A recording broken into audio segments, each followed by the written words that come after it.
Good morning વાલા વિદ્યાર્થી મિત્રો. દોસ્તો, આજે આપણે એક એવી રજૂઆત કરવા જઈ રહ્યા છીએ કે જે ન્યુક્લિયસ માટે છે. આલ્ફા બીટા ગેમાક્ષય ન્યુક્લિયર રિએક્ટર કઈ રીતે કામ કરે, રેડિયો એક્ટિવિટી એટલે શું, સાથે સાથે ન્યુક્લિયસની અંદર ભંજન દર, અર્ધ આયુષ્ય, સરેરાશ જીવનકાળ, આ બધી વસ્તુને લઈને હું તમારી સામે તૈયાર થઈ જઈએ કેટલાક એમસીક્યુ માં.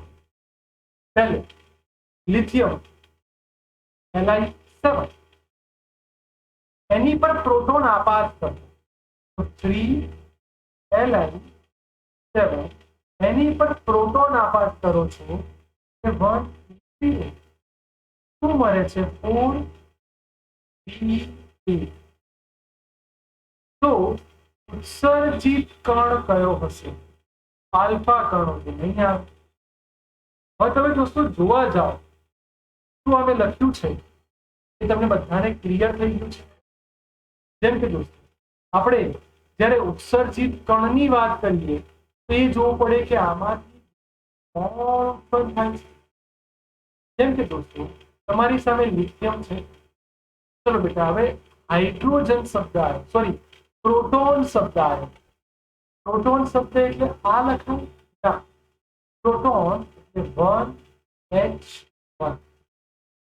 પ્રોટોન શબ્દ આપો એટલે હાઇડ્રોજનની ભાષા થાય. 7 ને 1 8 આખો ઉપર 0, 3 ને 4 તો દોસ્તો આ ઇનડાયરેક્ટલી એક એવું એલિમેન્ટ થયું જેને આપણે ગામા તરીકે લખીએ છીએ. ન્યુટ્રોન નહીં આવે.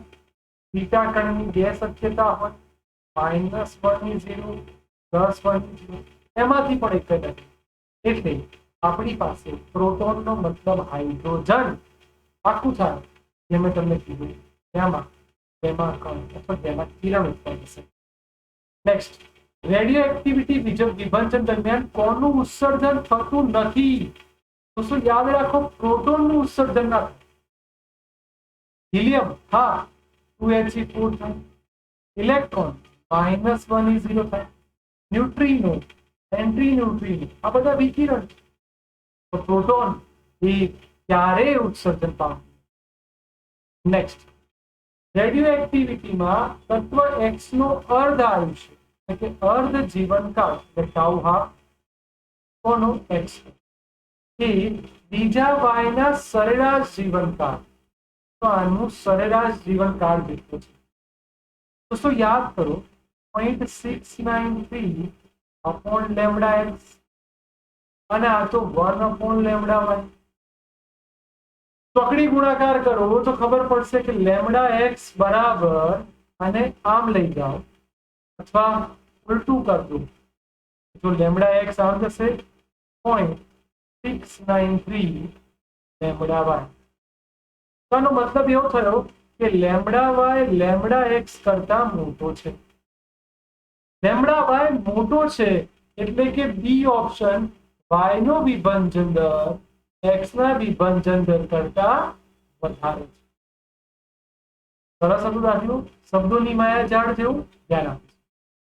નેક્સ્ટ, તમને કોઈ તત્વ આપ્યું, એની ત્રિજ્યા આવું કઈ બી કે ને બેટા તો ત્રિજ્યાનું સૂત્ર R બરાબર R0 A⁻1.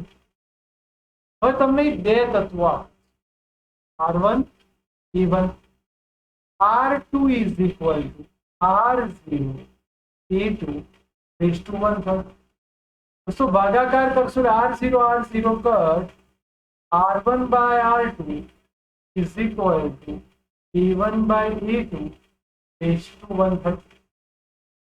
હવે આની ત્રિજ્યા દોસ્તો 3.6. આ તમને નથી ખબર એટલે R2 એ દીધી. આનો પરમાણુ ભાર 27 અને આનો બેટા 125. આ બંનેનું ઘનમૂળ કાઢો. 3.6 એઝ ઇટ ઇઝ રાખ. R2 એઝ ઇટ ઇઝ આ દોસ્તો 3/5 કહેવાય. ચલો આની પરથી બેટા R2 ને કરતા બનાવો તો 3.6 ગુણ્યા 5 ભાગ્યા 3. આનો જવાબ દોસ્તો 6 આવશે કેમ કે 12 કરી 36 અને 12 50 60 એટલે D is right answer for me આનો આન્સર આવશે. નેક્સ્ટ, એક તત્વની શરૂઆતમાં દળ 10 ગ્રામ છે અને 2 સરેરાશ જીવનકાળ પછી તો આપેલો સમય ટૂંટાવો કહેવાય. શું સરેરાશ જીવનકાળ એટલે લેમડા, તો સમય તમને 2 લેમડા આપે. દોસ્તો યાદ કરો, તત્વ હોય કે સંખ્યા હોય તો m બરાબર m0 e raised to minus lambda. હવે અહીં એવું શીખવાડું છું ને તમને ટેબી પડાવું છું, m0 by m is equal to e raised to lambda. શરૂઆતના સમયે દળ 10 ગ્રામ આપેલું છે, આ તમારે શોધવાનું છે. e raised to લેમડા અને t ની જગ્યાએ 2 બાય લેમડા. કટ દોસ્તો, e નો સ્ક્વેર.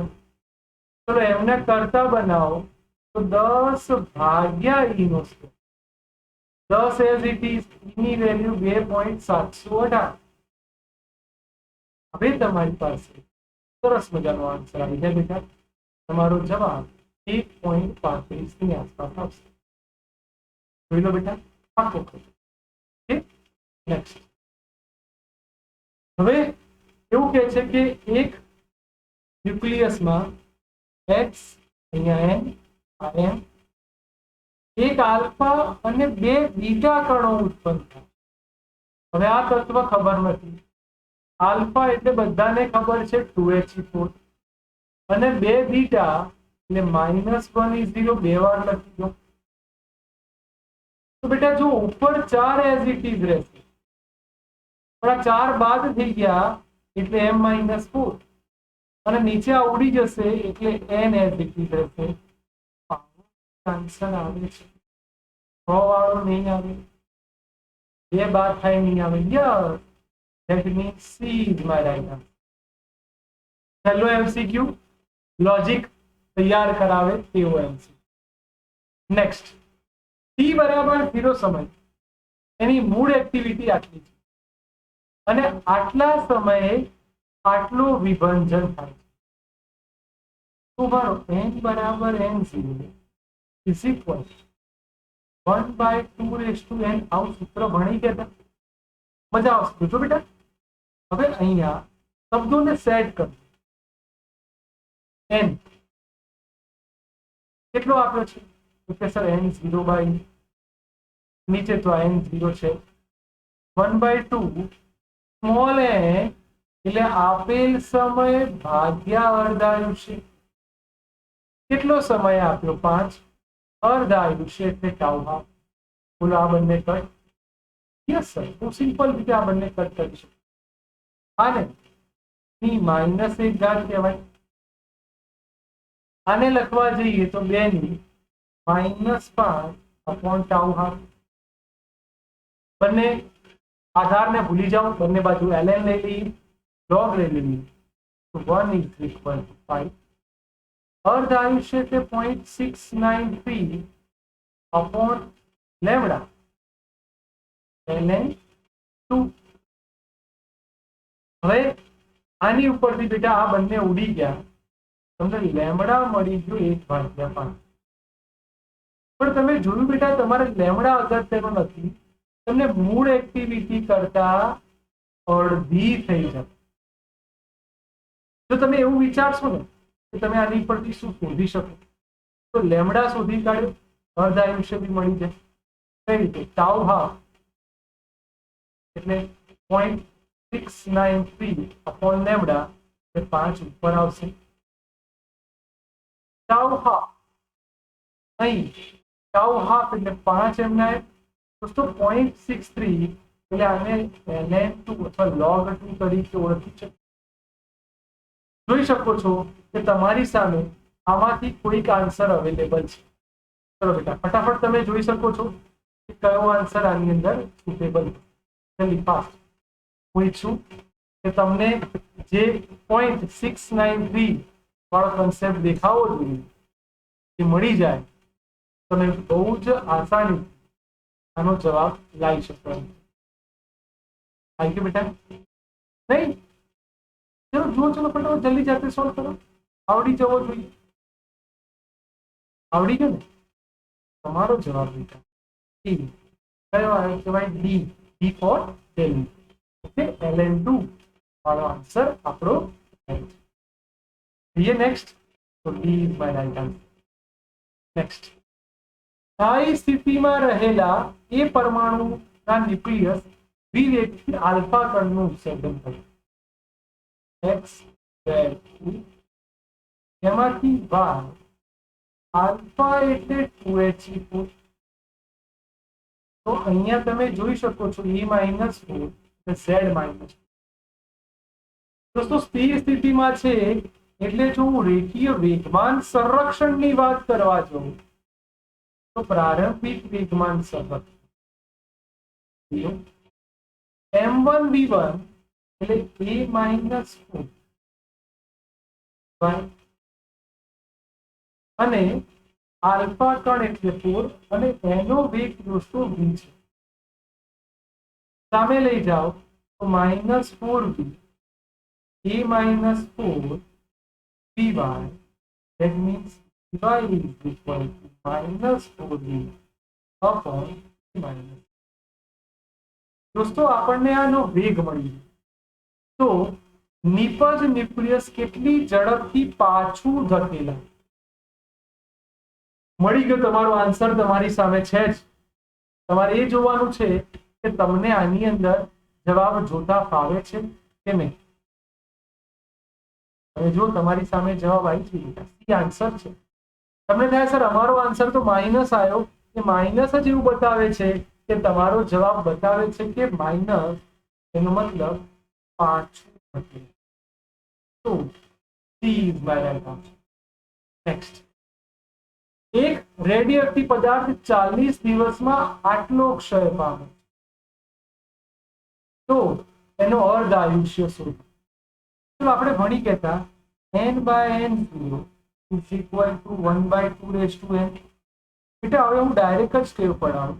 n0/n 2n આ ઇઝીલી રહેશે. n0 n. હવે આ જુઓ, આટલો ક્ષય પામે છે એનો મતલબ કે એની વેલ્યુ n0/16 માં ભાગી n0 16 ઉપર 2n. બેટા 16 એટલે 2 નો વર્ગ 4, 4 ઘાત કહેવાય, તો n બરાબર 4. બેટા n એટલે આપેલ સમય ભાગ્યા અર્ધ આયુષ્ય. બેટા આપેલો સમય કેટલા દિવસ છે? 40 દિવસ. 40 ભાગ્યા ટાઉ હાફ ઇક્વલ ટુ 4. તો ટાઉ હાફ બરાબર 10 દિવસ. બોલો આવી ગયો જવાબ 10 દિવસ. યસ. તો she is my right answer. દોસ્તો આ દાખલામાં ધારો કે હું 1/32 કરું તો તમને આવડે, જાતે ટ્રાય કરજો અને તમે જવાબ લાવો. હજી આપણે એક બે સ્ટેપ આગળ જઈએ. નેક્સ્ટ, ન્યુક્લિયન દીઠ બંધન ઉર્જાનો આલેખ. તો યાદ કરો જ્યારે લોખંડની વાત 26 Fe56 એની ન્યુક્લિયન દીઠ બાઇન્ડિંગ એનર્જી 8.8 મેગા ઇલેક્ટ્રોવોલ્ટ જે સૌથી મહત્તમ છે અને પછી એ ઘટે છે. Yes, this is my right answer. તમે જુઓ આ આલેખ નહીં આવે કારણ કે આ આમ છે, આ બંનેમાંથી આવી શકે, પણ જો પરમાણુ ભાર આપણે 56 જોઈએ તો એ is my right answer. Next, હવે જે તમને દેખાય છે એક તત્વમાંથી આલ્ફા અને બીટા કણોના અર્ધ આયુષ્ય, એટલે આને ટાઉ હાફ 1 એટલે કે આલ્ફા અને આને ટાઉ હાફ 2 એટલે બીટા. તો ભણી ગયા સંયોજનની વાત કરીએ કે tau half is equal 1 tau half alpha plus 1 tau half beta. દોસ્તો શોર્ટકટ થી લખો તો ટાઉ હાફ ઇઝ ઇક્વલ ગુણાકાર ભાગ્યા સરવાળો. ચલો 4 ગુણ્યા 12 અને 12 ને 4 શું? 4 4 3. તો તમને ખબર પડી ગઈ કે તમારો જવાબ 3 વર્ષ આવશે. હવે શું કે છે? 12 વર્ષ પછી મૂળ એક્ટિવિટીનો કેટલો થાય? તો I by I0 યાદ કરો 1/2 રેઝ ટુ n. હા, તો 1/2 રેઝ ટુ n એટલે આપેલ સમય ભાગ્યા અર્ધાયુષ્ય. 12 વર્ષ પછી કેટલો ભાગ રહેશે? તો 1/2 એઝ ઇટ ઇઝ આપેલો સમય 12, અર્ધાયુષ્ય તમે 3 લાયા તો 1/2 રેઝ ટુ 4 એટલે 1/16 એટલે 6.25% જેટલો ભાગ આવવો જોઈએ. Yes is my right. જોયું બેટા કેટલા બધા સૂત્રો એક સાથે ઇન્વોલ્વ થાય છે. બધાના જવાબો આપણે સમજવા. નેક્સ્ટ બહુ જ સરસ એમસીક્યુ. આટલું એક તત્વ છે 220. એનું વિભંજન થાય છે એટલે y z-2 216 કેમ લખ્યા? કારણ કે શબ્દ છે આલ્ફા કણનું ઉત્સર્જન કરે અને જે ઉર્જા ઉત્પન્ન કરે છે એ 5 મેગા ઇલેક્ટ્રોન. તો આલ્ફાની એટલે કે આની ગતિ ઉર્જા શું? બેટા ગતિ ઉર્જા એટલે half mv² minus half m એટલે 216 v આલ્ફા સ્ક્વેર. આ x ની વાત છે. Minus half m v y square. તો આ y આવશે પહેલા અને પછી આવશે આલ્ફાનો સ્ક્વેર. આમાંથી બધી બાદ કરો છો ત્યારે તમારી ઉર્જા 5 મેગા ઇલેક્ટ્રોવોલ્ટ આવે. હવે બેટા બધાના દળને વિચાર. જો હાફ કોમન કાઢી દઈએ તો એમને એમ રાખો. m કેટલા છે? 220 vx square. Half 216 vy square. Half 4 v alpha square બરાબર 5. મારા વાલા વિદ્યાર્થી મિત્રો, આવો જ્યારે કોઈ દાખલો આવે તો ઉતાવળે જવાબ ના આપો, તરત વેગમાન સંરક્ષણ યાદ કરો. વેગમાન સંરક્ષણ પ્રારંભમાં સ્થિર હોય. યાદ કરો m1 v1 એટલે હું y ની વાત કરું તો 216 vy પ્લસ 4 v આલ્ફા. અને આમ લઈ જાવ તો minus 216 vy is equal to 4 v alpha. એટલે v આલ્ફા પ્લસ 216 ભાગ્યા 4. કેમ આ લખ્યું? મજાની વાત છે, સમજ પડશે તો બહુ જ મજા આવશે. કારણ કે બેટા અહીંયા માઇનસ આ 216 આનો સ્ક્વેર કરીશ. આમાંથી જ્યારે હું dy ના કરતા બનાવીશ તો 4 v આલ્ફા છેદમાં 216. આનો હું સ્ક્વેર કરું તો 4 216 4 216 v alpha minus half 4 v alpha. અને પોતે ન્યુક્લિયસ છે પ્રારંભમાં સ્થિર છે તો જ એનું વિભાજન થાય એટલે 0. માઇનસ સાઇન કોમન કાઢી દઈએ. પેલા જો 216 કટ થઈ ગયા બેટા બંનેમાંથી half 4 v alpha square 4 v alpha square common કાઢવા. માઇનસ સાઇન બી કોમન છે, ખાલી સમજાવે છે. તો શું રહેશે? તો 4 ભાગ્યા 216 વત્તા 1 ઇક્વલ ટુ 5. આનો ભાગાકાર કરશો ને દોસ્તો 54 આવશે. આ તમારી આલ્ફાની ગતિ ઉર્જા એટલે કે આલ્ફા. આને લસા લઈએ તો 55 ભાગ્યા 54 અને આ તમારું 5. 5 ઉડાડશો એટલે 11. તમે જોઈ શકો છો કે આલ્ફાનો જવાબ આવી ગયો 54 ભાગ્યા બહુ જ મોસ્ટ આઈએમપી એમસીક્યુ 54/11 ભેગા ઇલેક્ટ્રોન. નેક્સ્ટ આ રીતે દોસ્તો અવારનવાર તમારી માટે એમસીક્યુ લાવતો રહીશ. તૈયારી કરતા રહેજો. પોતે સરસ મહેનત કરજો તો તમે સારું પરિણામ લાવી શકો.